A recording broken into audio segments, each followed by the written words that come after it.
So when the European Union revised its system of rules for medical device manufacturers in 2017, it replaced a long-standing set of directives collectively known as the Medical Device Directive, or MDD, with one overarching document that covered all aspects of manufacturing devices in the European Union, which is now called the MDR. Not only did the MDR provide a consolidation of the rules, it gave them greater weight. So previously, the MDD provided guidance, but did not have the force of law. Now, the new MDR, however, contains mandates that are legally enforceable by EU member countries. Additionally, as of April the 3rd, in response to the COVID-19 pandemic, the EU Commission has released a proposal for an extension of the implementation timelines from the 26th of May of this year to the 26th of May 2021. However, this is still in draft form, which will be examined and voted on by the Council and European Parliament. I think possibly today we should hear. I'm sure the panel will let me know.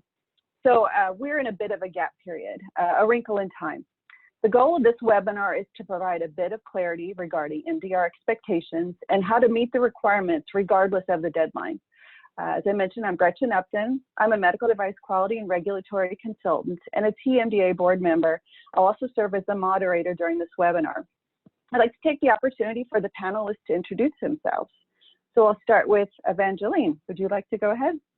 Yeah, great. Thank you, Gretchen. I'm Evangeline Lowe. I am a manager of regulatory affairs with Emergo by UL, and I've had the opportunity to be there for over 13 years now and to continue to do what I love to do, which is regulatory affairs. So I'm pleased to be here this afternoon and to be serving with my fellow panelists. Thank you. Awesome, thank you. And Jay?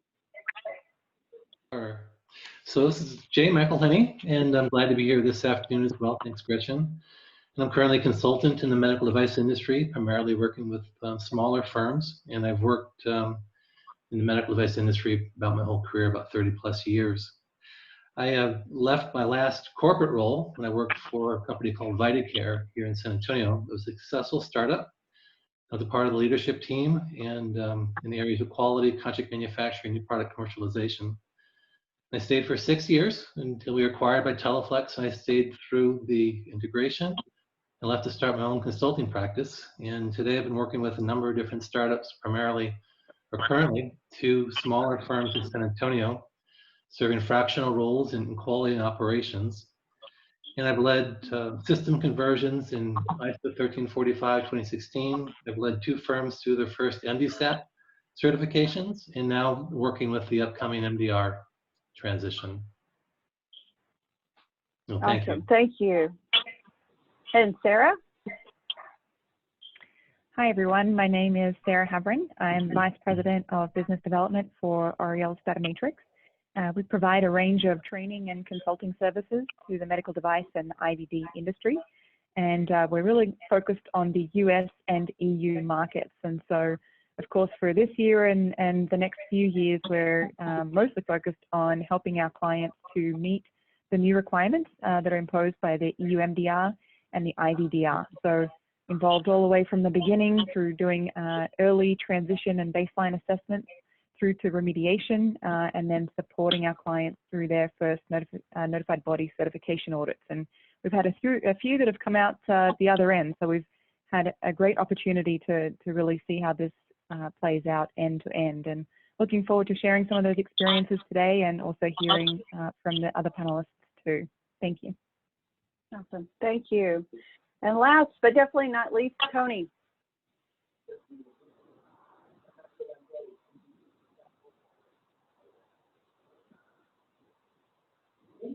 Tony, you're on mute. Unmute yourself, Tony.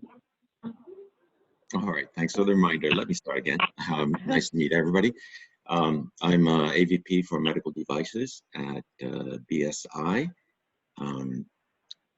BSI is a fully designated notified body under the MDR, medical device regulations, the IVDR, and of course the old and the current MDD, active implantable and IVD directives. I've been with BSI 16 years. Been a key member of the team that developed MDSAP back in 2013. And before BSI, I was 24 years in quality industry, 6 of those as a consultant around QMS for international automotive and medical device companies. Before that, 18 years, and now I'm aging myself, 18 years in the Asia Pacific region with a technical services organization. The last 8 years, I was president of that business. So I'm looking forward to sharing our current experience with the MDR with the other panelists. Thank you. Awesome, thank you. Now, we've had a select number of questions submitted in advance of this presentation, and we've divided these into topical buckets, and I'll go through that before we start. But we're also going to have an open QA session at the end of this webinar. And again, just please submit your questions by entering them into the chat box, and then we'll answer them in the order they're received. So we'll start off with, we'll speak initially about the general deadline extension and what that might mean. Then we'll work into the transition from MDD to MDR. Then we're going to work into regulatory, quality, and clinical implications. And then we'll work into a few examples from the field, and then the open QA session. So without further ado, let's get started. First question that was submitted is regarding the extension. And what is the impact of the EU Commission proposal 2020-0060 on the date of application? Great. Gretchen, thank you. As Gretchen explained, there is a EU Commission proposal that is currently being reviewed by the EU Parliament and EU Council on a proposal to delay the date of application to 26 May 2021. So if this goes through as drafted, then this is kind of the high-level synopsis of what this means. And so far, from everything that we've heard from our colleagues familiar with the discussions occurring now, is that it will go through as drafted. That's what we've heard, at least. So what does this mean?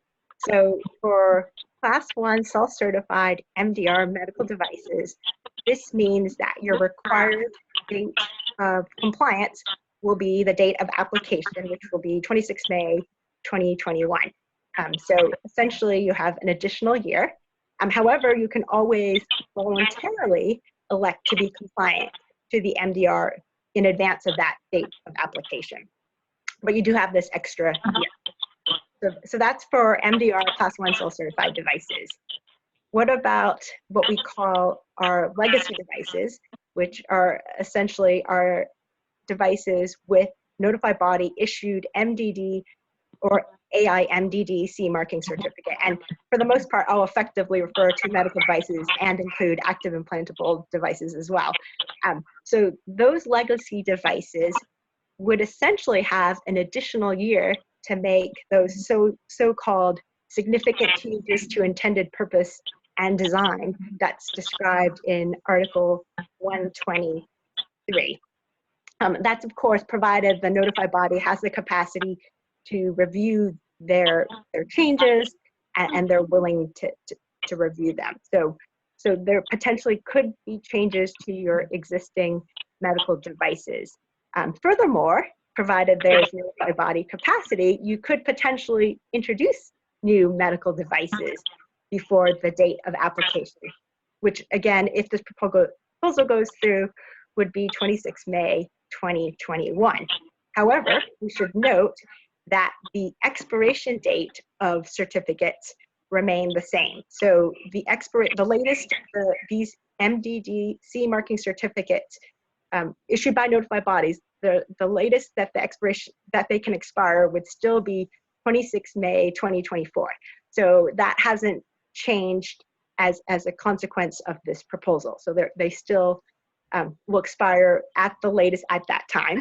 And then that Article 124, which we kind of call the sell-off provision, that would still be 26 May 2025. So no changes in those dates. And then for what we call these Core Addendum 2 products, which are your MDD Class 1 self-certified, which have been up-classified. So for Core Addendum 2 products, they essentially would have an additional year before being placed an additional year to be placed on the market under the MDD as Class 1 self-certified.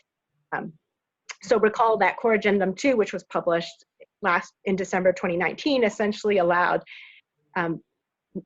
Class 1 self-certified medical devices under the MDD. They were granted the same timelines as quote unquote legacy devices. So they could be placed on the date of application. They could, provided they had already been placed on the market to the MDD, they could continue to be placed on the market to the MDD, provided until the 26 May 2024 date. So now these Core Addendum 2 products have this additional time as well. And one additional comment that we should make, just in the interest of completeness, there are what we call so-called system MDR requirements for these legacy devices and for Core Addendum 2 devices, which would essentially be what's described in Article 123, which is post-market surveillance, vigilance, registration of economic operators and devices. So there are some kind of what we call system requirements per the MDR, even if you do have legacy or Core Addendum 2 devices. And then one last comment, and I apologize for monopolizing this discussion, but there is also a reminder that for basic UDI, DI on your regulatory documents, that's still required at the time of your MDR compliance, whatever that date may be, whether compulsory or voluntary, but at the time of your MDR compliance, your basic UDI, DI is required on your regulatory documents. And then for UDI on the labeling of your devices and UDI on the reusable devices on the actual device, those timelines are still as in 123F and 123G respectively, either those dates or your date of MDR compliance, whichever date is later. So those dates have not changed as a consequence of this proposal. So I think that's kind of the high level synopsis. And yes, thank you. So how would you advise manufacturers who had been forging forward with gusto to meet the deadline? Is this an opportunity to take your foot off the gas, so to speak, or should they keep forging forward?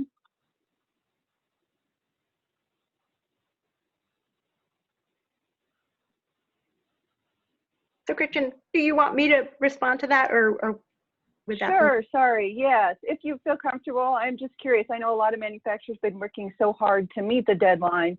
And would the approach now be recommended to kind of keep moving forward as planned, or is this an opportunity to kind of build the plans a bit more robustly?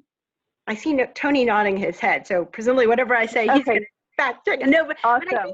I think a very fair response would be absolutely not to, to continue to do what you're doing, and even more so at this point to what we call kind of reevaluate your regulatory strategy. So, reassess your quality plans, engage your notified bodies, and then also engage your engineers and your marketing team. I mean, potentially there's a promising, significant change that you intend for your device.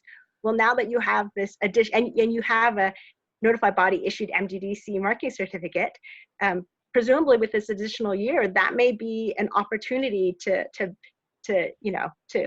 file that change under the MDD, provided your notified body has the capacity and they're able to review it, and it's a device with notified body, of course. But certainly, we would say this is not a time to stop. That you have to continue assessing your regulatory strategy and your plan, and even more so now that there's a little bit more complexity to the timing of everything. But perhaps a welcome reprieve to spend a little bit more time assessing your post-marketing surveillance plans, some of your other documents.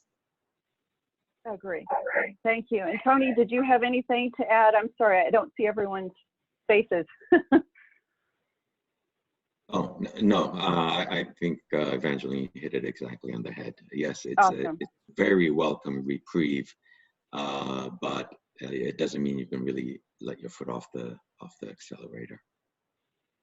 Agree. Thank you. And then, is there any delay expected to the IVDR date of application? Unfortunately not. The IVDR date of application was 2 years after the MDR, meaning 26 May 2022, and that has not changed. The particular challenge with the IVDR folks, although they have a bit more time, is that currently there's a much bigger change. As much as the MDR is changing, there's a much bigger change for the IVDR folks going from IVDD, in that right now about 20% of the IVD devices are reviewed by a notified body and have an external certificate, CE certificate. With the IVDR, it's expected to flip around to around 80% requiring a notified body review. The classifications are changing, so there's a much bigger change for the IVDR folks. So definitely they cannot let the foot off the brake, and their deadline is not changing. Awesome. All right. Thank you, Tony. And we kind of talked about this just a little bit earlier, but I had, in one of my questions was, if we were granted a 1-year extension, you know, should we shelve the transition efforts so far and postpone for later in the year? And I know Evangeline touched on it a bit, her perspective that this is not a time to kind of let off the gas in any way. Sarah, did you have anything to add? Yeah, that's a question that comes up quite frequently from my clients as well. And our advice is always, absolutely not. We need to make sure that we're going to be ready for this new deadline in 2021. And our experience on the whole is that the majority of manufacturers were not prepared to meet the deadline of May 26th of this year. So if you're sitting at home and thinking, oh my goodness, we were never going to make that deadline, don't feel too bad, because you're definitely not alone. I think we see a lot of companies in that same situation. So our advice is always let the past be the past. Don't worry about the fact that you may not have met the deadline, but we have this free year basically that has been granted to really make sure that we have the opportunity and the time to put the pieces in place to meet this new May 2021 deadline. And I think as a general rule of thumb, any regulatory project, whatever you think it's going to take in terms of time and cost and resources and budget, you can usually double it and add a little bit. So that also applies here for the EU MDR effort. So this is actually a perfect time to really gather your thoughts again and reassess your transition strategy. It's always our advice to do a baseline or a gap assessment. Even if you had done one, maybe in the past, a year or 18 months ago, it's a good chance and a good opportunity to do another one and take a temperature check and see where you are, so that you can reset and reprioritize your efforts. Because for some transition efforts, we're certainly aware of companies that have been spending a year or 18 months on their transition. Well, a lot of things can change in your business plan and in the dynamics of your business model during that time. Products change, you can introduce new products, even new components. All of these things can change your EU MDR strategy. So right now it's a perfect time to reassess where you're at, consider doing another gap assessment and adjusting your project plan and realigning for that May 2021 deadline. So yeah, just in agreement with the other panelists that look at this as an opportunity to make it ahead of the deadline this time, and just know that the rest of the industry is working alongside with this challenge as well. Awesome, thank you. And we have one final question about the extension. Will the 1-year extension of the date of application of the MDR mean that companies can now submit applications under the TMDA MDD? Hi, this is Tony. Let me respond to that. You know, while the proposal doesn't exactly preclude it, from the practical point of view, it may be difficult to find any notified bodies that will be willing to take any new reviews. Given there's only really 1 year. It's mid-April right now. Probably going to be before the end of this month that it's accepted. It's still pretty much a year. And if you give thought to class 3s and AIMDs that take a long time to go through that process. Considering the current workload of notified bodies, most situations are probably going to be a challenge. Still, it may be worth asking your notified body about a particular situation, whether it's a new device or changes that you might have to an existing certified device, because that resource capacity may depend on the particular type of device with that particular notified body and the technology. So I encourage you to ask about your particular case with your particular notified body. Right.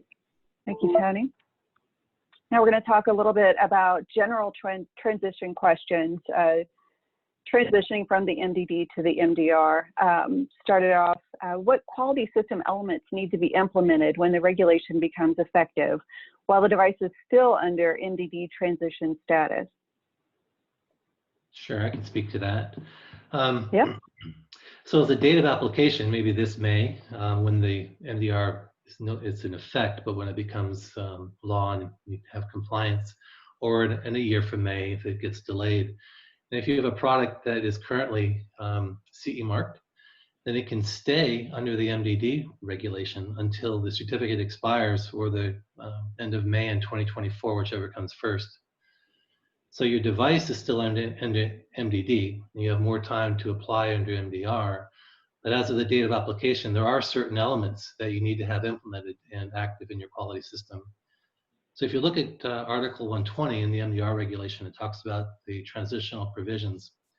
It states that as of the date of application, you need to have systems in place and running for post-market surveillance or activities taken by the manufacturer, market surveillance, or activities taken by the competent authorities, all your vigilance activities updated, and registration of economic operators and devices. And there's a few other details. So that's the broader term of things, primarily all around post-market surveillance that needs to be in place day one.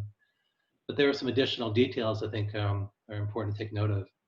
So you need to make sure that you've identified the person responsible for regulatory compliance, so that regulatory person that's specifically identified under MDR. There's some specific procedures for your periodic safety update reports that are part of MDR you would want to have in place. Then there's some different increased responsibilities on the roles of the authorized representative, primarily around sharing liability responsibilities, product liability responsibilities. So you'd want to make sure that you've updated your authorized representative contract to specifically cover that shared product liability area, and make sure that you've got the required amount of product liability in place as well. And then as a part of post-market surveillance, make sure that all of your post-market clinical follow-up is in place and aligned. So you're really following MDR for those post-market surveillance elements while your product is still under MDR, up to the point of then continuing when you ultimately apply for MDR certification for your product itself. Gretchen, Perfect. Yes, I would please like go to ahead. add something if that's Yes, please do. great. Just one additional comment, because one of the capacities in which Emergo Europe serves is as a European authorized representative. So of course, we're attunedly interested in some of these, particularly in Article 11, which is responsibilities of authorized representatives, but Articles 10 through 15, which are essentially kind of the delineation of the responsibilities of your economic operators. We're acutely aware of those articles and kind of what the impact of the date of application is. So just to give you an example, we are of the position that it's not decisive within the industry or enterprise yet if the person responsible for regulatory compliance is actually required on the date of application for legacy devices. And I think we've queried 8 or 9 different notified bodies and have 2 very divergent set of responses. So we do recommend that that is discussed with your notified body to understand what their position is. So we would say that that's one aspect. So is the manufacturer required to have a person to designate a person responsible for regulatory compliance on the date of application? Is the authorized representative required to designate a person responsible for regulatory compliance on the date of application. Along with that, the liability considerations. Are those applicable to these MDD legacy devices on the date of application? And then we would definitely recommend that that be discussed with the notified body, because we've definitely received different interpretations. And we've heard one notified body who actually said, well, we came in to do an MDD audit. What aspects from the QMS perspective how would we cite a manufacturer who didn't have a person of regulatory compliance when we were coming in to do kind of an MDD surveillance audit, appreciating that, yes, there are in the MDR those transitional provisions in Article 123, which Jay referred to, that are required, such as post-market surveillance registration at all. So those, yes, we appreciate are clearly delineated, but it is unfortunately not yet in our position a consensus of whether the person responsible for regulatory compliance would be required, whether those liability provisions would apply on the date of application. So we believe that there is still an opportunity for consensus to be obtained or provided by the notified bodies. And we don't believe that that exists yet. Yeah, and I'll make a comment as well. That is absolutely been my experience with the notified bodies that I'm currently working with two of my clients, and asking them the specific question. They're still trying to figure some of this out as well. So you look at Article 120, it lays out a broader perspective of post-market surveillance. But beyond that, Evangeline, you're right. I think it really comes down to the individual company making their best efforts to understand what makes sense, and then trying to work with the notified body to make sure they've got the proper things in place. There certainly is some continued degree of uncertainty in this area. Yeah, thank you for your perspective. So I guess do your homework, reach out to notified body for clarity. Yeah, good advice. This is maybe a difficult question to ask, but how much does it cost to complete the transition from MDD to MDR? Are there any ballpark figures, maybe for a manufacturer who's exploring it right now? Yeah, thanks, Gretchen. I can take that one. Okay. So we've had the opportunity to work with a number of manufacturers to support them through their entire EU MDR transition. So we actually started with several manufacturers as early as 2017 or so, and certainly 2018 and 2019 was an extremely busy year in this regard. And we get this question a lot because there are still manufacturers out there that are at the early stages and often making a go or no-go decision as to whether or not to continue their product lines in Europe, and especially for companies that maybe only have one or two products in Europe, some smaller companies, it can be a very difficult decision and analysis to make. So what we did is we took a look at the total expenditure that our clients undertook to go through the EU MDR transition, and it wasn't just consulting costs, but it was also their internal costs. So we can look at putting a number to how many resources they dedicated internally, how many hours each of those resources utilized specifically for EU MDR transition activities. And as a really loose rule of thumb, so to speak, we have found that most of our clients fall in the ballpark of about 3 to 8% of their EU revenue tends to be dedicated to these EU MDR transition efforts. Now, there are some caveats with that. That's for an average transition. That's making an assumption that these companies were already compliant to the EU NDD. That's making an assumption that these companies were already had already updated their clinical evaluation reports to 2.71 Rev 4. So there are some caveats to that statement, but if anybody is interested in, weighing up whether this is going to be a transition that is even possible for your organization, we have found that that's been a pretty good rough estimate. So if you're considering the EU market, whether or not you will continue it and want to have an understanding of what you might need to dedicate both internally and externally, those are reasonable estimates. That's great. I appreciate that. I know I get that a lot. I'm sure others do too. So that's a nice rule of thumb, so to speak. Thank you. So this next question is two-part.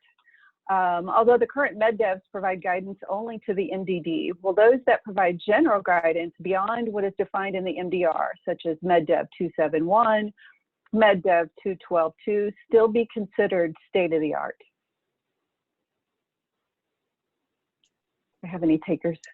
Yeah, this is Tony. Let me respond. Okay. And forgive me, I may have an unstable connection. I lost connection once, so if I drop off, I'll join back in. Again, Jay and Sarah mentioned this. It might depend on your notified body. BSI's current position is that the requirements of the MDR supersede all other texts. However, where there's existing publicly available guidance, such as the MedDevs that cover gaps in the MDR or adds additional requirements, these may be considered state-of-the-art, even though they only mention the MDD. Okay, and again, we do expect manufacturers to consider those guidances. Again, that's BSI's point of view. We expect that many key guidances, such as the MedDevs, will be reissued in some form in time to refer to the MDR.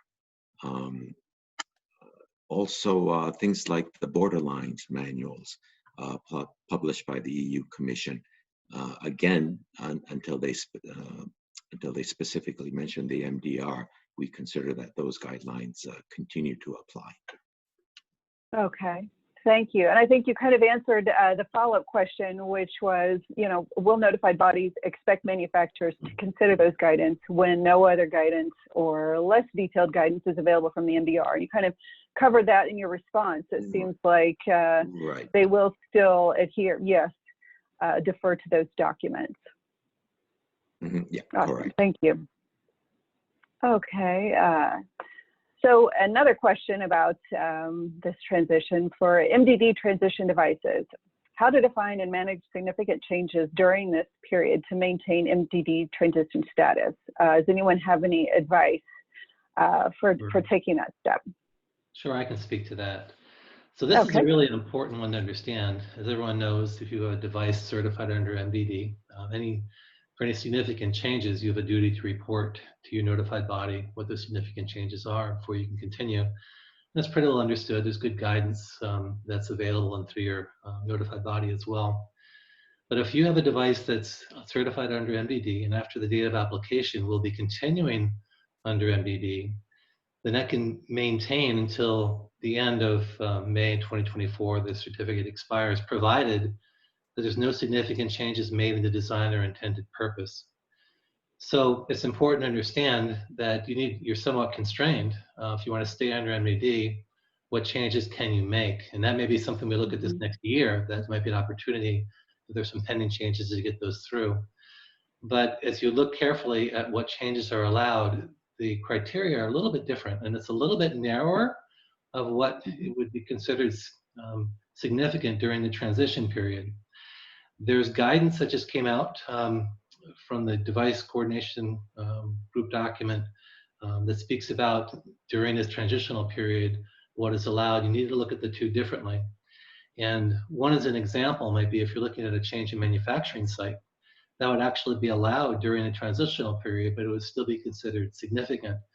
So in that case, it would be a change that you would report to your notified body under MDD, but it would not necessarily, as long as, again, no changes to design and intended purpose, would not kick you out of the MDD status that you're enjoying before you've completed your application to MDR.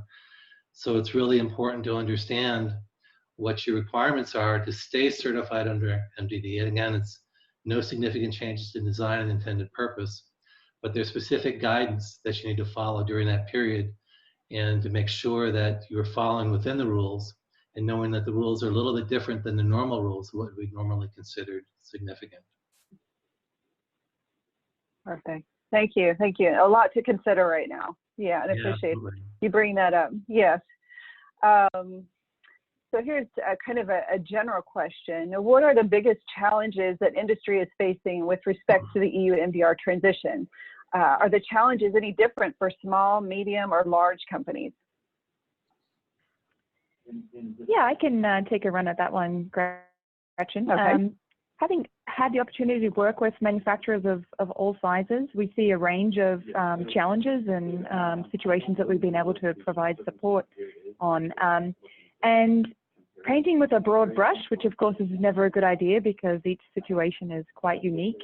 Some of the common challenges that we see for companies of different sizes would include, well, probably the biggest one we see for the larger manufacturers, those top 10, top 20 medical device manufacturers, is they're really struggling with the economic operator concept and also control of their economic operators. Obviously, they have very large and complex distribution chains, and getting their arms around how that works and how they're going to ensure that their economic operators are compliant and of course, by association, that they themselves are meeting their own obligations under the EU MDR. And so that economic operator piece is a big part of the puzzle for those larger manufacturers at the moment, many of whom are either getting ready to go through their certification audits or already have gone through their certification audits. So that's like the next round of MDR challenges for them. For the medium-sized manufacturers, and when I say medium-sized, that's a really loose term. Generally speaking, let's say anywhere in the neighborhood of a few thousand employees, maybe a few different product lines, maybe tens of millions of dollars in terms of their revenue that they're generating in the EU, up to maybe 100 million.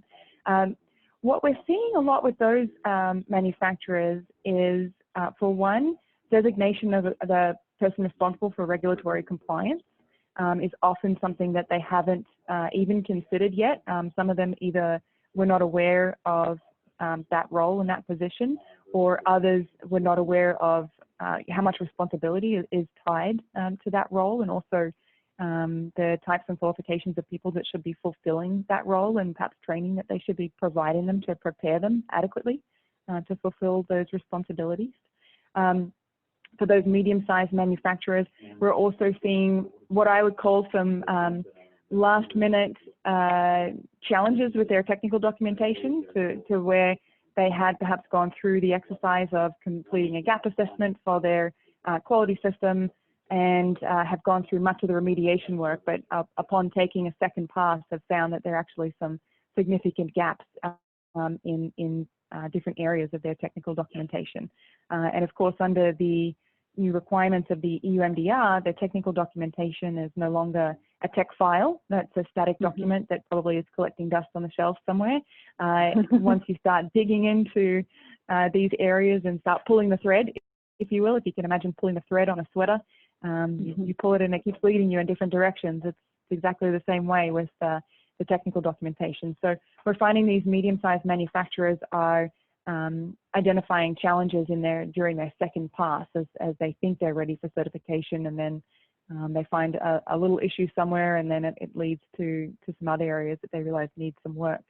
For those small manufacturers, and I'll preface this by saying our sample collection is imperfect, because no company wakes up in the morning and says, wow, everything in my organization is under control, we're doing a great job everywhere, I'm going to call a consulting company. That's not the type of clients that we get. We're getting clients who have identified a problem in their business, or they're having a challenge with something, they're having a resource issue. So our sample is companies that are having some challenges, and that's okay. That's that's part of the industry.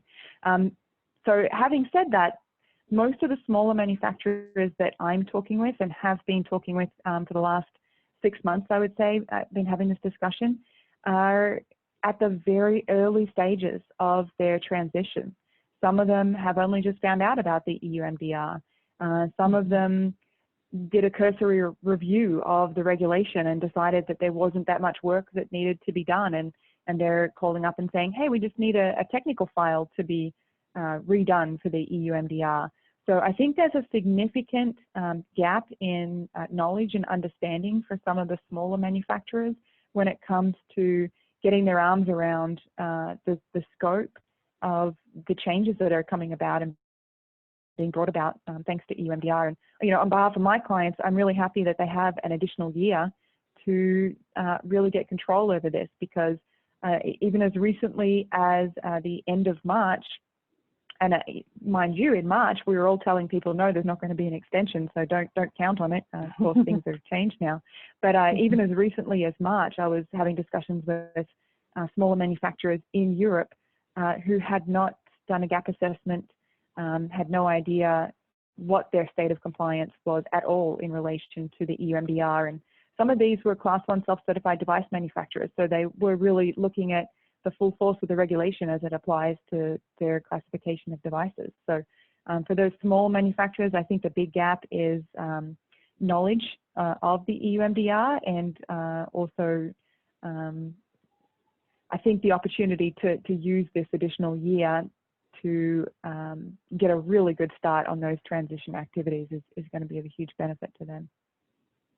Yes, and I think you've maybe jogged some folks are thinking into what needs to be done. So there's still time to accomplish all this if there's a list being made right now. So don't panic, right? There's still time. So yeah, don't panic. And this last question, this last question, we kind of, Jay addressed it a bit earlier, but I'll go ahead and throw it out there in case there's some extra information to share.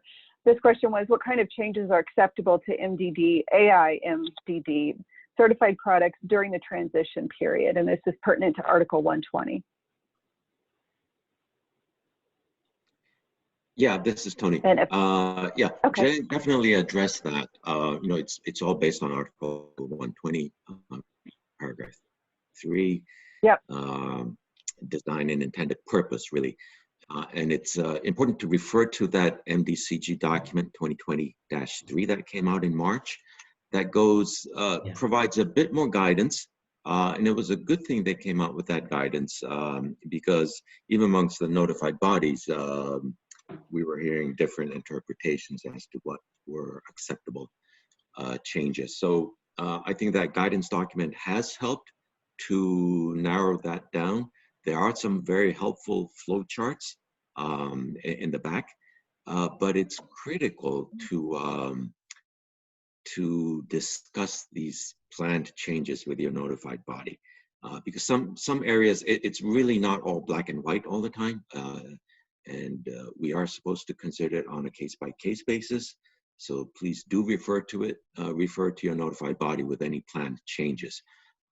As in any situation, the manufacturer is responsible for providing evidence or justification as to why you may consider a change as not affecting design nor intended purpose. So you have to have that written and ready for review. Now, if a change does take place, you know, some of the non-significant changes, you know, as Jay said, they are different from under the regular MDD practices. You know, things as say a relocation of a manufacturing site or a subcontractor can be considered non-significant. But again, you know, refer to your notified body for this particular instance, depending on the device. You know, there may be different interpretations. So all I can say is, yeah, it's critical to discuss any planned changes with your notified body. Now, once a change is made, there are no supplemental certificates to be issued. Any changes will be confirmed in a letter. Right? And whenever you're submitting a product, you'll be expected to submit that certificate along with that letter from your notified body. Okay, I think, perfect. Tony, you're spot on. That document just came out is very helpful, and it really specifically says to work with the notified body if there's any uncertainty. Because if any change, there's always going to be details that you need to iron out and make sure that work. Mm-hmm. But sitting down and talking to your notified body and getting concurrence in a plan ahead of time before you implement any change is absolutely the way to go.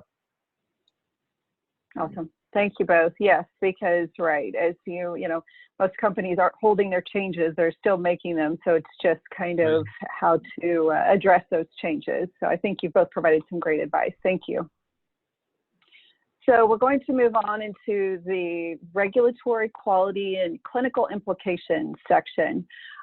These questions will be a bit varied. We'll just start at the top. Now that we potentially have some additional time, what could be recommended as a regulatory strategy for medical devices? And this is kind of a general question, if anyone would like to take it. think everyone's alluded to this during their kind of what they've presented, but essentially, you know, the idea would be to review your quality plan again. Sarah mentioned do a gap again. So even if you've already previously performed your MDR gap assessment, which hopefully all manufacturers have already done, to reassess that now with the extended kind of additional year for your date of application. And then also to of course, engage your notified body in discussions, as well as internally review kind of what potential changes you might potentially have for your devices, and just your timing and your strategy, with the idea that you now have an additional year. I mean, do you want to comply voluntarily, provided you can, before that date of application? And that's primarily for Class 1 self-certified. As we all know, for the kind of legacy devices or your core addendum 2 devices, you need to ensure that you've got your notified body aligned and ready to accept your application. So reviewing all those timelines are also part of reviewing your quality plan, of course. Yep. So just hearing it, you know, a couple of times now, just work with your notified body, you know, work with them during this transition period so there aren't any surprises. So thank you for that. This next question asks, how is it best to manage as a small firm in times of significant regulatory change, given the new ISO 1345-2016, MDSAP, and now the EU MDR? How best can we advise a small manufacturer to manage all of this? Well, let me speak to that. That's a lot of what I've built my consulting practice around, and trying to take knowledge from larger firms and from other successful startups and work with smaller firms that are just getting started. So it's been a busy few years. I mean, goodness, from the 1345-2016 implementation, and then going through MDSAP, and now the new MDR coming. There's a lot of change, and I think it really creates a higher bar from some perspectives, because you look at what the regulations mean, and it means the same thing to a J&J or a Medtronic as it does to a small 3-person startup. So everyone needs to meet the same requirements. But I think the real key is to try to find a good resource, whether that be internal or a consultant that you trust and can bring on board. And it's not someone that's just going to come in for a month and give you a quick assessment and walk out, but someone that can really be there for the implementation, roll up their sleeves and be a part of what you're doing. And someone that can understand the regulations and understand that everyone needs to meet the same regulations, but how you can put systems in place in a smaller firm that are going to be effective, compliant, but something that a smaller firm can get their arms around. I think that's a lot of the difference. So I think the real opportunity is to find a good resource, whether it's internal or a longer term consultant person you can reach out to, that you can trust, and just have them be a long-term part of your team and work side by side and help to implement, understand why, and put these types of systems as a part of your business, not just some additional hurdle you need to get over, but understand what you need to do and to put these things effectively in place. And what we talked about earlier, and reaching out to your notified body and making sure you maintain a good relationship and all these things with your certification manager, and just make sure that you're reaching out and getting good support and doing the right things you need to do to go forward. It certainly is challenging. As I said, I think the bar has been raised, but it doesn't mean you can't meet that bar and be successful. You just need to make sure you've got the right team, so to speak, working with you. Yep, great, good advice. Let's see, now we'll move into a question that's more related to quality. Let's see, what are the expectations for the MDR audit once a company has applied for the MDR? Do all procedures updated to the MDR need to be released, or can they still be in draft form? Yeah, this is Tony. Once you've applied for the MDR, the expectation is that your QMS is in compliance with the MDR, meaning any procedures will have been released and in use. Now, there may be a number of things that you may not have implemented yet, some reports or plans that you have not yet created. But for those items, we do need to see, and we expect that you at least have procedures for it for when they're written, or when that time comes. Another question related somehow to that we get is will the UDMET delay? Well, delayed 2 years. Well, we can sort of relax. Again, the answer is no, you cannot relax, because all those reports that were supposed to go into the UDMET will eventually have to go in. Once it's up and running, you will be required to input all that information into the UDMET. So you should have it ready, organized, so that when it is up and running, you can go back and catch up and not have to search your files for those reports when that time comes. Awesome. Thank you, Tony. Let's see, and this is our next question. It relates a bit to quality. This question asks more directly, have any of your clients been through an EU MDR certification audit with a notified body yet? And if yes, how did it go? Yeah, I can take that one, Gretchen. This is Sarah. Okay. We have had a number of clients, a handful of clients, go through EU MDR certification audits. And in fact, one has been through multiple EU MDR certification audits. They have a number of different legal manufacturers under their umbrella, their portfolio of products. And they've actually done extremely well. So our clients, all told, the audits that we know of, have only had one minor non-conformance, which was honestly a pleasant surprise for everybody, a client included.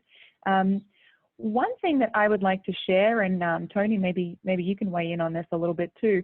One of the surprising outcomes of the audits that we found, we had prepared our clients for a new style of notified body audit, which is following much more of a process-based approach.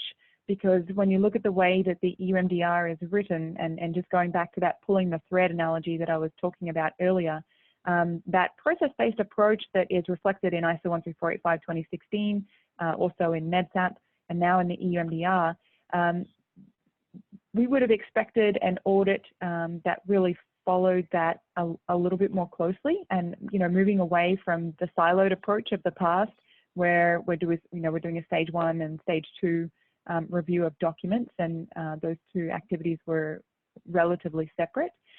We didn't see that as much yet in these early audits, at least, but in some conversations with our clients and some of the conversations they've had with the notified bodies, it's the anticipation that that is very much still going to be the approach in subsequent audits. So if that's not something that is experienced in the initial certification audit, then it certainly would be in the following surveillance audits.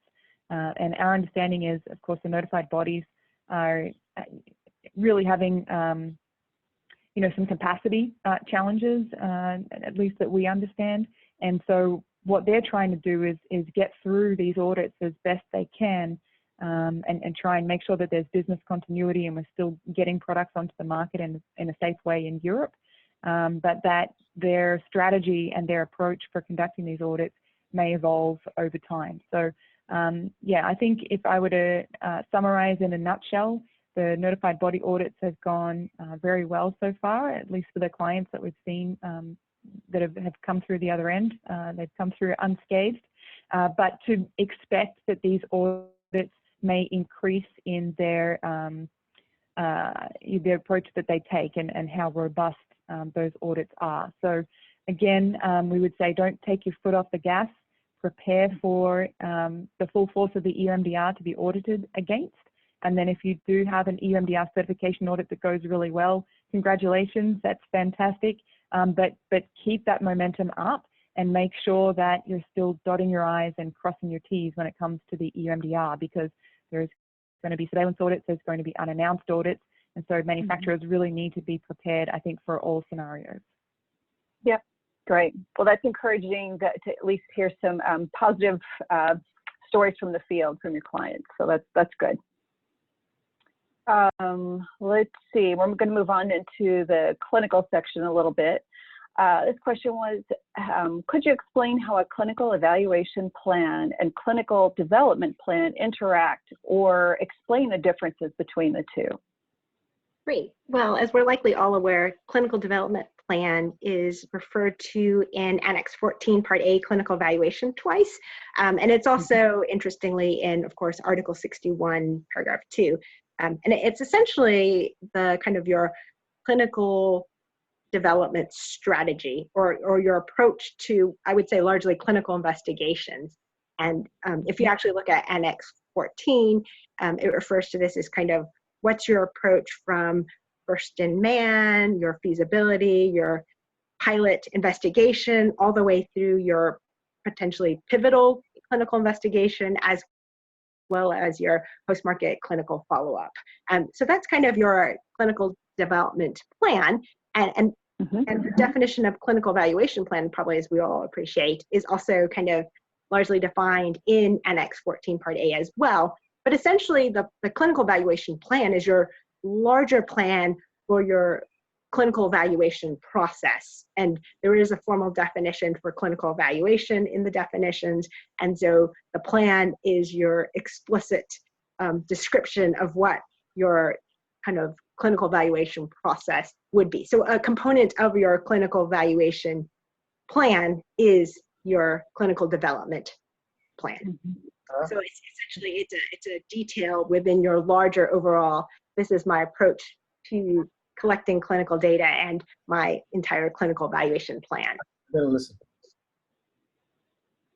Perfect, thank you. I know sometimes they're used interchangeably and sometimes there's some confusion around that, so thank you for clarifying. Let's see, it looks like we have another question that deals a bit with quality. If a company has not yet applied for MDR but continues to place MDD devices on the market, will the notified body audit them to the MDR or the MDD? Yeah, this is Tony. Let me address that. I think Sarah and Jay, or no, I'm sorry, Evangeline mentioned this, as says Jay. But if a company has not yet applied for the MDR, but it's placing MDD device on the market, according to Article 120 in the transition, as soon as that date of application comes, any surveillance audits that the notified body is doing, we are expected to look at post-market surveillance and vigilance activities per the MDR. So per the MDR requirements. They're not going to be any particular special audits, once a DOA comes, but during the ongoing surveillance audits, those aspects of it will be expected to follow the MDR requirements. Okay, perfect. I think it's always good to hear it a few times to kind of drive home the point. So thank you for that, Tony. Let's see, this question is kind of a regulatory type question. Okay, so per the new regulation, there's more emphasis on trending per risk management and post-market surveillance requirements. For new manufacturers or small startups with limited data, can you discuss how this can be achieved? Where should they start? Well, this is Jay. I can speak to that a little bit. Okay. Risk management really can be an asset to your company in terms of how you use good data to base a lot of decisions off of, and it can really help you. And it's a continuous, iterative process throughout the life cycle of the device, based on 14971. As you look at what's being specifically identified in the MDR, I don't see any new specific requirements that are different than what a good, rigorous risk management program would be. There's just continued more emphasis. And that's what we saw in 1345 when it came out, just more emphasis. But if you've used a good baseline of risk management to manage your devices, manage your decisions, it can really be an asset to you and really help. So recommendations where to start for a small firm? I think the best way to go as you're developing your product is to do a very thoughtful and well-documented design and use risk analysis, and you put that together in an FMEA and understand your risk acceptability that you would document in your risk plan, and all these are elements of 14971 and how you apply them. And then once you have that in place and your product gets out into the market, then you continue in your post-market surveillance, you have issues in the market, continue to go back to your risk analysis and to see if any new risks have occurred that you hadn't anticipated before. Then for the ones, probably more frequently, the ones that you had anticipated, what about the occurrence rates? Are they more or less than what you had anticipated? And take that data and feed it back into your risk analysis or FMEA and make that a living document. Use it to help base decisions.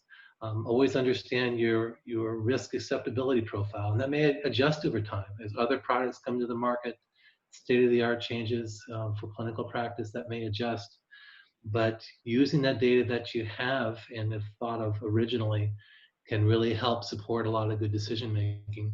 So for a small firm, I don't think you're necessarily expected to have a whole lot of data. If you've got a brand new product on the market, if you can do a good risk analysis up front, and then very actively maintain and compare that to your actual experience when the product gets out into the market, and just make that a core part of your vigilance or your surveillance and a core part of your decision making. And I think what I've found in the clients that I've worked with, that can really be a significant asset to help to provide basis and justification and guidance for decisions. We see an event out in the field, of what does this mean?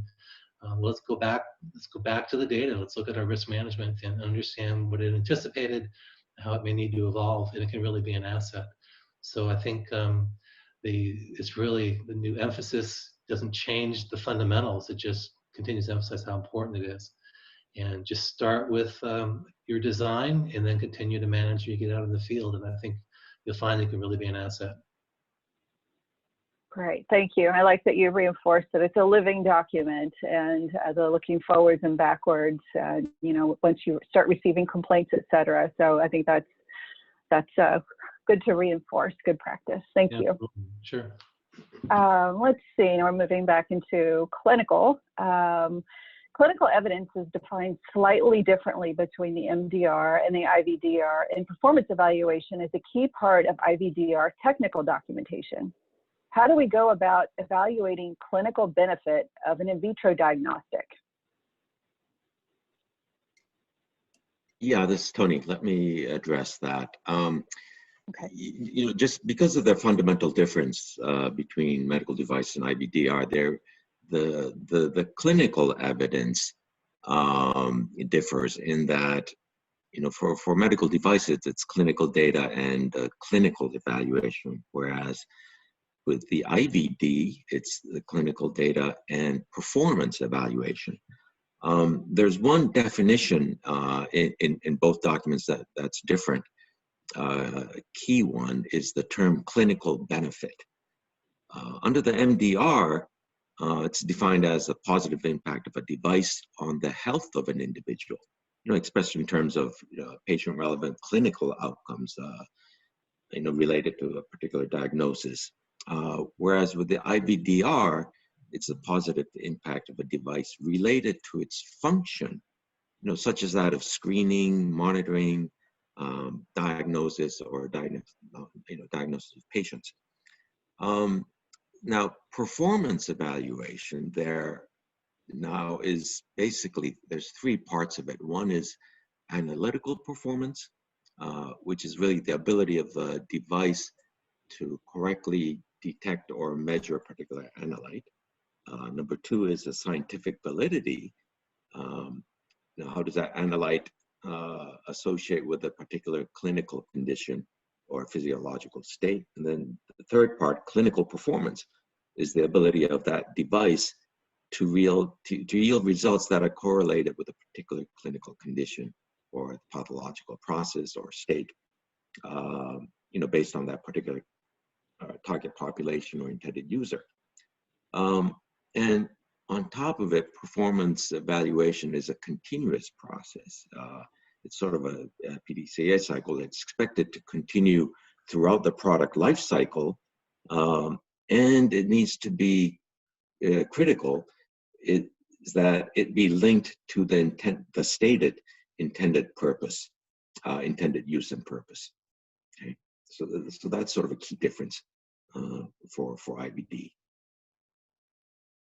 Thank you. I know it can get a little confusing sometimes, all the different terms, so I think you provided some good clarity there. Thank you. Yeah, and incidentally, we do have BSI did do a was, like this meeting, it was supposed to be a live, sort of what we call a road show, but we did it remotely and we recorded everything. And for the IVDR, it's a 3-part series, an hour and a half each, so it's not too bad to go through. And it is available on our website. So anybody in the IVD industry, you're very welcome to go on our website and look for those. There's presentations, there's slides available, all right? Great, thank you. This next question kind of relates to what you were talking about, Tony, discussing the differences between clinical benefits and clinical performance per the clinical evaluation report. I know you kind of touched on this with your IVD example. Does anyone else have anything else they'd like to add to this topic? Great. No, I would love to, Gretchen. This is actually one of my favorite questions. So do we have another 2 hours or 3 hours? But all joking aside, and this is probably one where one could wax philosophical quite a bit. So we'll provide kind of our, interpretation, but note that we're, this is all you need to discuss this probably with your notified body and review guidance. So I think Tony defined clinical benefit in his response, and clinical performance is essentially the kind of how your product achieves its intended use, which then leads to your clinical benefit. And one of my colleagues kind of describes it very succinctly, and I'll just use what she's used, is it's how you achieve your intended purpose per the manufacturer's claim. So that's kind of your clinical performance, which then subsequently leads to a clinical benefit. And this could be a benefit for patients, patient management, or the entire public health enterprise. So that's kind of the definition of clinical benefit. And we actually had the opportunity to review an advanced copy of the MDCG guidance on sufficient clinical evidence. And interestingly, in that document, they referred to the MedDev 271 revision 4, which is currently what we're using to guide our clinical evaluation reports and our exercises under the MDD. And if you'll recall, for a MedDev 271 revision 4, if you look at Appendix A72, Section B and C, they actually provide examples of clinical benefit and how to quantify them. And if I have a few minutes, I'll just walk through kind of an example to delineate for a category of products. So if we're talking about kind of glaucoma implant devices, so essentially kind of aqueous shunts, but the clinical performance statement could be that there is a reduction in intraocular pressure. So the shunt essentially moves the fluid to decrease the pressure in the eye, because that's essentially a symptom of glaucoma, by increasing the fluid outflow from the eye. So what the actual mechanism of that would be, the kind of is the specifics of your clinical performance. It would be the reduction of your intraocular pressure. And we actually went, did a little bit of searching and found a PubMed publication of a device that's called the iPass glaucoma implant. And they claimed that they reduced the intraocular pressure from 26, I'm just gonna round up, 26 milligrams of mercury pressure to 16 milligrams millimeters of mercury pressure. So that was what the performance achieved. And then potentially what you could describe as clinical benefit to the patient would be reduced risk of further visual field loss, improved vision post-procedure, reduced need for anti-glaucoma medications post-operatively. And this clinical investigation was actually reported that anti-glaucoma medications dropped. So they were able to calculate that. And now here's the part that I would say is subject to discussion. So my colleagues and I discussed this, and I would purport that if you could claim that the reduction in intraocular pressure was your clinical benefit, that this would be much easier to substantiate than potentially saying improved vision post-procedure, because that's a much more difficult benefit to substantiate and to quantify well. And that's where I think there's this kind of philosophical discussion. Can you purport that your reduction in intraocular pressure is your clinical benefit? in which case I think you would be able to measure that a little bit more easily and definitively, or is your clinical benefit a little bit more difficult to substantiate, such as reduced need, such as improved vision post-procedure, or reducing kind of visual field loss. And possibly, maybe it's not so difficult. Maybe it's just a matter, and this is what the MedDev says, it's a matter of designing your clinical investigations to actually, in your endpoints, to assess for your visual field post-implantation of the device or post-procedure. But this is also, now we're speaking about clinical benefit for a device that already has CE marking. So, and if the manufacturer hasn't collected that data and doesn't possess it, does that imply that in order to address this clinical benefit now, they need to perform explicit post-market clinical follow-up studies or post-market studies in order to collect that clinical benefit data? And so it's a very fascinating topic to us, because there is a lot of opportunity for supporting post-market studies. Agree, and I think your example provided a lot of clarity, and I like that you mentioned public health. So the benefit can be, to the patient or public health in general. That would maybe explain, maybe general medical supply. Maybe could be the benefit would be to the general public health. So I think that was a good example there and a great explanation. Thank you. Let's see. So I'm looking at time here. We've got some more questions, and I want to make sure that we leave time at the end for questions from the audience. So why don't we move into our last section, which are the real life example questions, and then we'll move into the field and see if anyone in the audience has questions. So, Gretchen, sorry, we're quitting, or our close time is in 15 minutes. Yep. Oh, okay. Yeah, so I have, let me run through one and then I will catch up in the chat box. How's that? So one example question we have is this, we have an MDD Class 1 self-certified medical device, which will be up-classified by the MDR. What is the appropriate regulatory strategy? If I have any takers.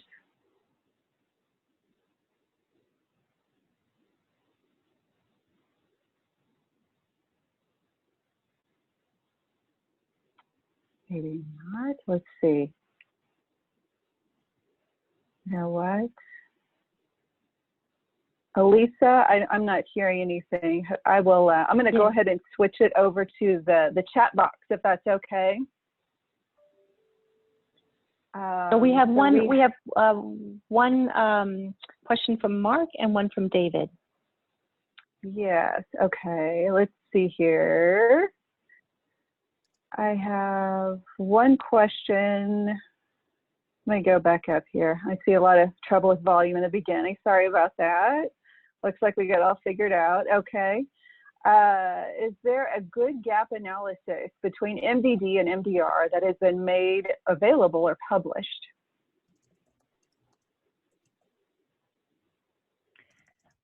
I can probably speak to that. I don't think that there's one that has been published or made available. I know that companies such and probably others have come up with their own gap checklist. And then, of course, notified bodies, BSI, TV, SUD have their own checklists as well. These checklists tend to be fairly tightly guided. We know because we've asked BSI for theirs. We've asked TV for theirs, and they're not sharing for obvious reasons. So I think the answer to that is if you're looking for a gap checklist that's going to be made publicly available, it's probably not going to happen. Also, these checklists are helpful, but also they really need to be amended and considered in the context of the organization. So a checklist is just that. What we're really looking to do with the EU MDR is dig a little bit deeper beyond a checklist approach. And so when we conduct audits and perform gap assessments, of course, we use our own checklist, but the items on the checklist are really considered a starting point. And just following that process-based approach, we may start, for example, in risk analysis, but of course, risk analysis can lead very easily into design control. Design control can lead into other areas of the quality management system. So if I were to guess at the origin of the question, which is, you know, what do we do to get our arms around this and to start doing a gap analysis? I would say that, of course, reading and understanding the EU MDR is a great start. If you don't have a checklist or have the ability to perform a gap assessment in accordance with the requirements of the EU MDR, ask for outside help. There are many organizations that would be able to help you with that. And of course, you know, do your best to rattle the cage, so to speak, of your quality management system, and really ask those probing questions. But I think if there was one thing I was going to say, and I'd be interested to hear what others, the other panelists would say, is don't rely on a checklist, because ultimately those checklists are going to be a good start, but really think about the process-based approach and consider a checklist as a starting point. But understand that notified bodies, when they conduct these audits, even if it's not the first audit, if it's the second or the third audit, they're going to be pulling that thread. And so maybe starting off as the checklist, but we really want to make sure that we're kicking the tires of your procedures and ensuring that they're referencing related procedures, and that we can follow the breadcrumbs, so to speak, from one system to the other, and they're all interrelated and connected. Awesome. Thanks, Sarah. Sharon, let me add a thought. I think you see a lot of solicitations for, a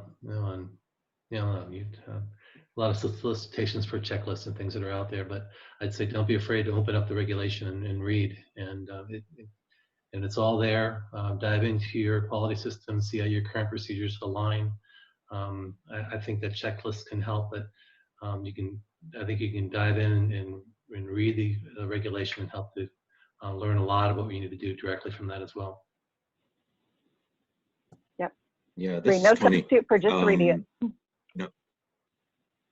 Yeah, Sarah, I believe Sarah was spot on in terms of use of the checklist and why notified bodies don't like to provide them. It is whether it's MDR or MDD or any other audit. Whereas, you know, the notified bodies may use checklists as a record to make sure that they've covered everything. The idea is that it's process-based, and there are linkages, you know, as Sarah mentioned. Those linkages are critical. Now, I know, Sarah, also you also mentioned that, you know, some of the MDR audits you had were sort of not really procedure-based, but sort of went down the list as to almost maybe perhaps like a gap analysis of the MDR. And I think you are correct. That first MDR initial audit is primarily going to focus on those differences. After that, they are going to be built into the normal procedure-based audit, whether it's a 1345 audit, MD-SAP audit. It's going to be one audit, process-based, and those requirements are going to be built in, you know, as the notified body auditor goes through those processes. Right.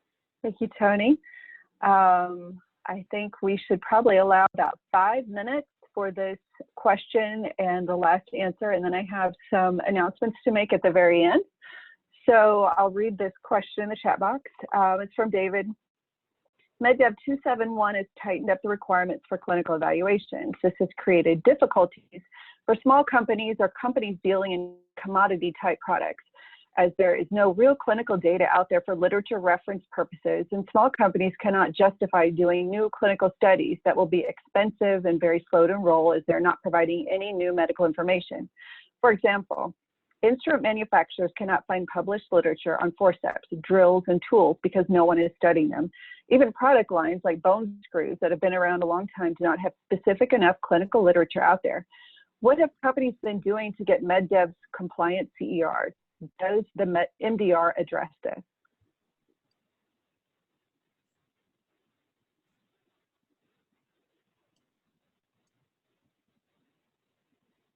Do I have any takers? Good question. Yeah. I think two things that we could probably say about the kind of the question. And one is in both MedDev 271 revision 4, sorry, as well as the MDR, there is a provision, and in the MDR, it's Article 1610, which essentially, and this is only going to be for part of the answer, maybe for your forceps, let's use that as the device. There is the comment that, and I'll read it explicitly, results of non-clinical testing methods alone, including performance evaluation, bench testing, and preclinical evaluation may be adequate. And that's true in both the MedDev as well as in the MDR. So there is a recognition that for certain devices, there is largely going to be a reliance on preclinical study data compliance, as well as potentially demonstrating that it's aligned with state-of-the-art and that the benefits outweigh the risk. And so that's probably for your lowest risk examples, like your forceps or potentially some of your reusable instruments. For some of the other devices, I think what we would say in order to consider the amount of clinical data that you have is also to consider your clinical experience. So the amount of the data that you have from actual use of the device, that's probably something that can be leveraged. Also, in terms of published literature, not just in formally searching PubMed or Embase or Cochrane, but that there are potentially professional medical association documents that can be referred to. And the MedDev 271 revision 4 does make reference to that there are professional medical association guidance documents that potentially could be leveraged. And then also the other concept is, as part of this data, there's also searching publicly available vigilance sources and either that would be for your device, for what the MDR refers to as similar devices, which is a requirement that you look at the publicly available vigilance data on similar devices, or just in general categorically for the device. And that's also going to help with your state-of-the-art assessment to provide data on state-of-the-art as well. So it is probably accurate that from searching PubMed, you're probably not going to find published literature on certain devices, either because they're just well established and there's lack of what we call academic interest in those particular studies at this time.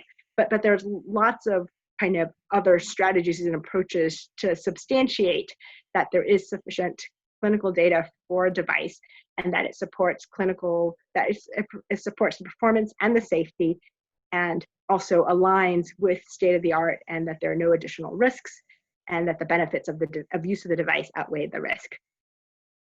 So it was kind of a general response to the question, but there are absolutely other strategies that can be used. Yes, that was a great response, and hopefully that made him feel a little better, maybe not as daunting now. So thank you for that. I want to take this time, we have about 4 minutes left, to make sure that I announce an upcoming webinar.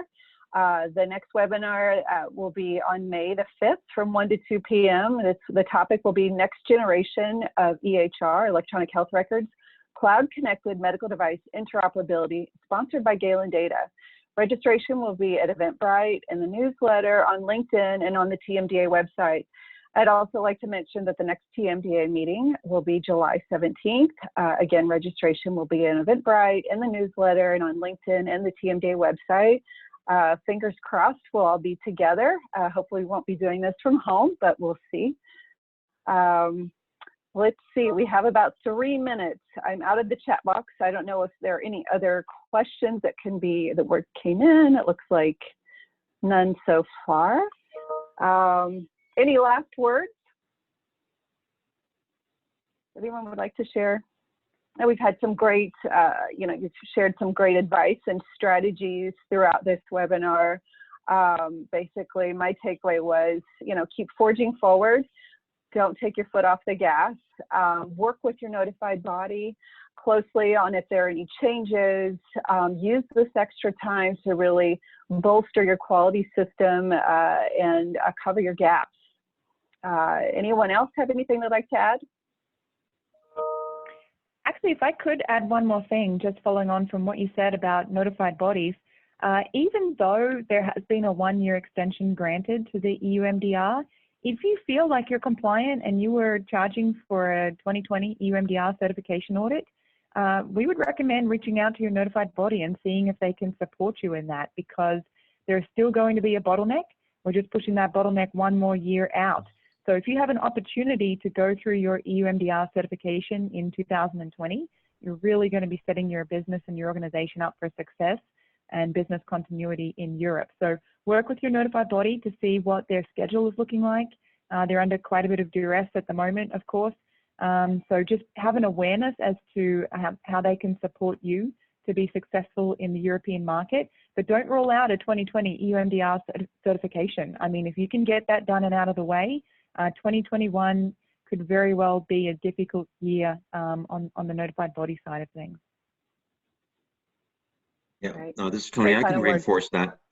Folks that have applied to us, they're going full speed, continuing along that path, and we're working with them to get those MDR audits done. Right. Thank you. Thank you all for tuning in, staying with us, for all your questions and well wishes. Everyone, stay safe. Hope to see you all in person soon. So thank you very much. Okay, thank you. All right. Thanks for having us, everyone. Bye, guys.